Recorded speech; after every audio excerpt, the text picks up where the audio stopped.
my ode to summer 2023. So I'll read this to you in a second, then we'll cut the lights, and then we'll start burning of the year. So once again, we sit here, together as friends, on the very last night of camp as our summer finally ends.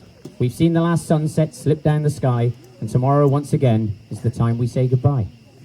I read out in 2018 that a new tradition had been started, a poem on the last night not written to leave us downhearted, but instead to help us remember all that we've done here at the 12123 under that warm Schodack sun.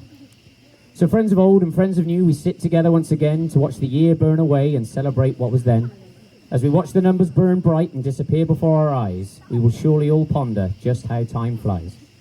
So in the words of OPJ, not now, we'll watch the year burn away and wish that this summer was infinite, because so much can happen in such a short time. So I stand or sit before you now, putting our whole summer into rhyme.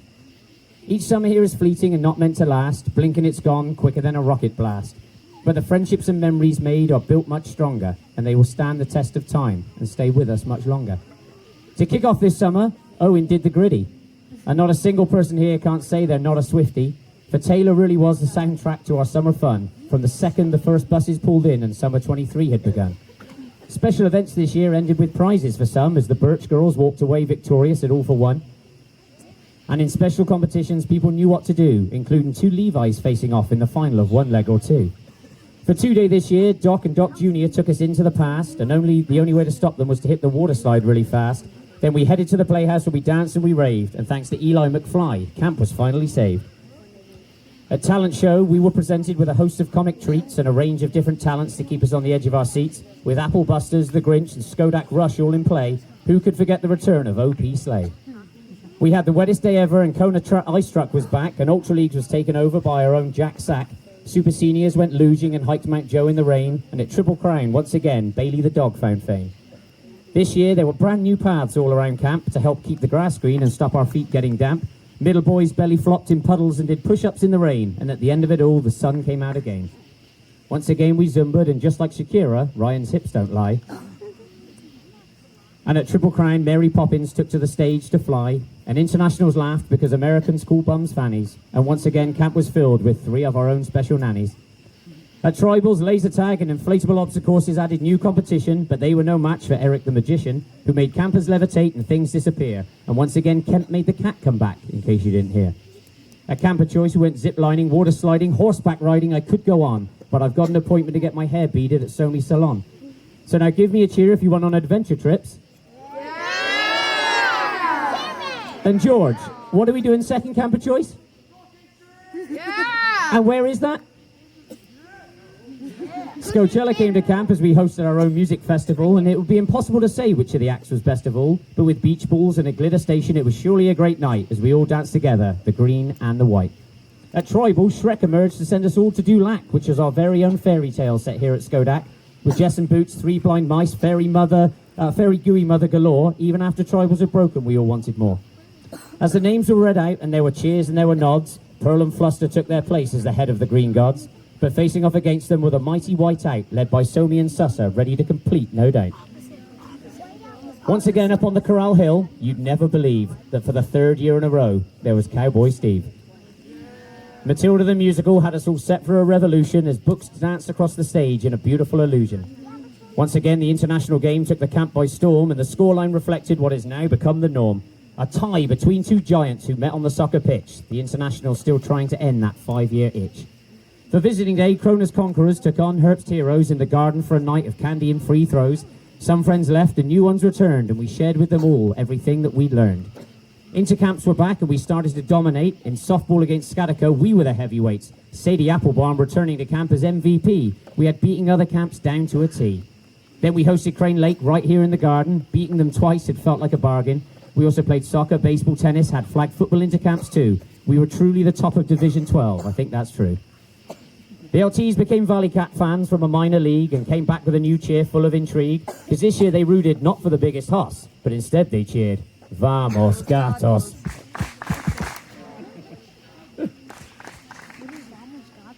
We went back to Zoom Flume on a day when it was hot, and we made a lot of fun out of HCAP's jump shot. Paul ran chess tournaments in the game room, and the CITs enjoyed the hot tub in the middle of the croom.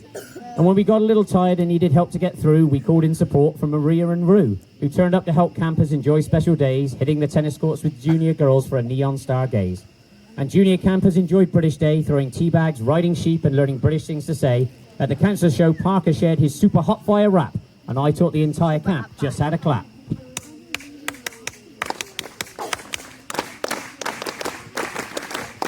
Ah, you remember.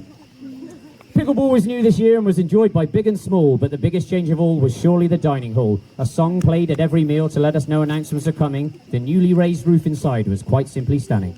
Drew Wallach came off victorious in the rock, paper, scissors fight, and Owen reminded us at every meal to try one bite. Finally, the LTs went back north of the border, where jet boating and buying roots gear was top of the order. But in a summer full of spirit and also full of spunk, the waiters still hid the entrance to Walmart under their bunk. And we had a paint rave to help us all stay cool, and Matilda the musical remind us that you can do big things, even if you're small. Rachel pulled out green sticks to give out staff prizes, and every single bunk plaque song was full of surprises. But there were 2 bunks this year that walked away with a triple crown. The waiters this year finally turning last year's frown upside down. At the variety show for the first time since summer 21, Lee Ramsey stood on the stage and definitely didn't make frog puns. We were led around it 2 days by Green Groove and White Noise, and Lyle, Micah and Freddie entertained us with their toys. Terry, Josh and Ruben got a new teammate, and this year Kenzie and Barbie showed us that girl power really is great. The 100 Acre Woods Band helped us all rock out, and Lila Merchant told us of a million dreams when in the Playhouse she sang out. Speaking of singing, Skylar started spreading the news. And with a brand new set of wheels, you could always find Jamie Hughes. At High Ropes for the first time, junior campers could face their fears, and we got an amazing stories every morning in the scoop, thanks to Amir. Chef Hess played to us blindfolded, much to our delight, and Eliana Rose and the whole alphabet backwards she did recite.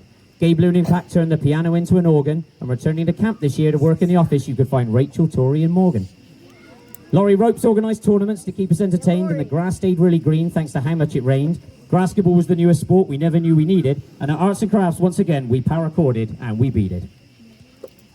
But now the sun has set and the water's cold, the summer is over, camp closed up, winter about to unfold, and we ask what happens now? Is this the end? Will we again ever get to see these friends?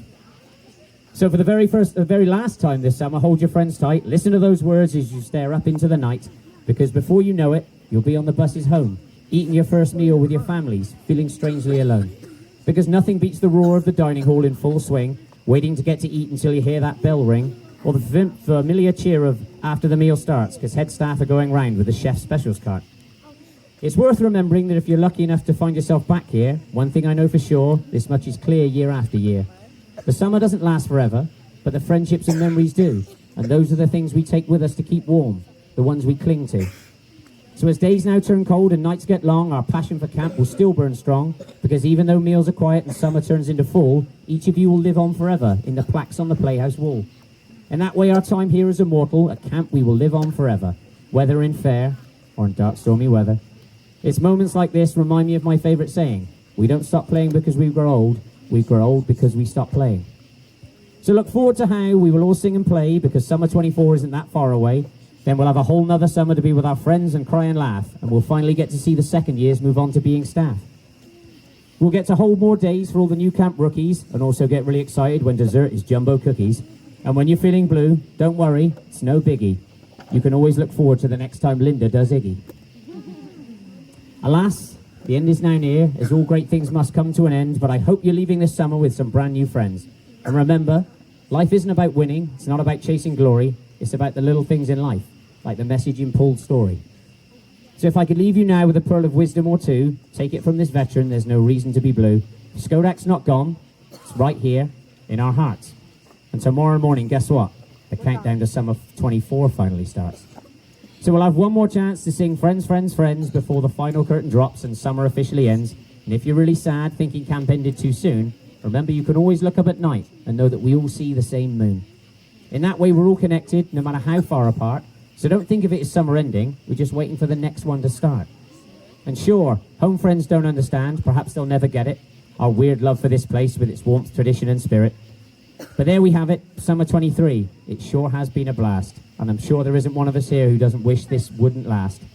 We've raced races, painted faces and watched rockets fly through the sky. We even saw a dragon breathe fire on top of the tower, but now it's almost time to say goodbye. So I say again, hold your friends tight. Cherish this moment right here, because it's the last night of camp. It's burning of the year. Any moment now, those numbers will burst into flames, marking the end of our summer and the end of our games. But one last thing before I go, there's never been any place quite like this one. So it really doesn't matter that this summer is now done. What's really important, what matters, is each and every one of you, and that we all keep living for Schodack, 10 months for 2. Thanks, everybody.